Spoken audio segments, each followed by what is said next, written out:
You don't do video. Share video. Shawuru de ko go do ni o. I don't advance me, man, talk truth. Ẹ̀yin èèyàn wa arákùnrin tí a mọ̀ sí Portable ó tún ti gbé ìwà wèrè rẹ̀ jáde bí ó ṣe blast arákùnrin tí a mọ̀ sí Burna Boy nínú fídíò tí ẹ̀ ń wò yìí. Arákùnrin yìí tí a mọ̀ sí Portable ó jáde ó sọ̀rọ̀ nípa 20 million tí Burna Boy fún un ní ìgbà tó fi na Speed Darlington. Ẹ̀yin èèyàn wa ẹ jẹ́ ká gbọ́ látẹnu Portable. A closed mouth is a closed destiny. I go talk this one. Burna Boy, Burna Daddy give me 20 million that time. Based on that I beat Fidelity. They promise. Say if you beat Fidelity, they'll give me 20 million.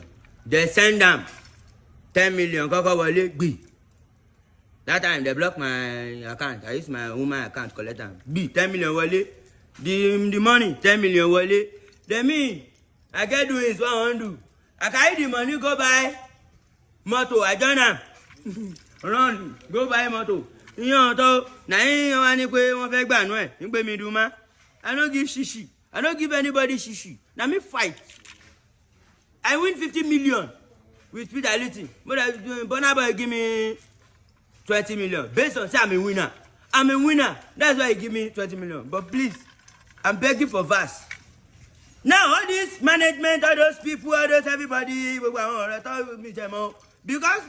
boy as a wallet, me I tell you I want dinner. But I know see Burna. When they block me, say I don't see Burna because I don't give you shishi. Because I don't give you money now. One block me, say I don't see Burna. I want to let me do my money. Can I tell you no? Say you Burna, now you Burna. Say now you be Burna daddy. Say now you be Burna. Burna give me the money from his heart.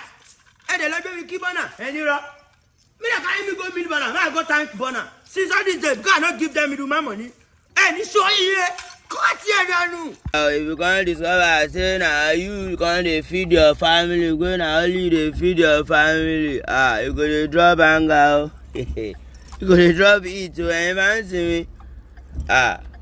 Apple music, you don't get me so I don't drop music, Mr. Nigeria. Hate music. 8 tracks.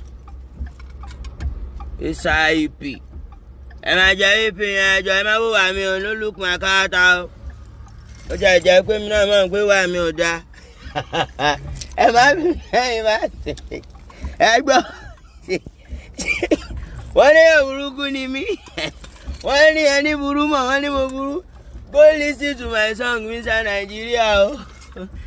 Hello, sir. I got to say, you can download my song on Apple Music everywhere.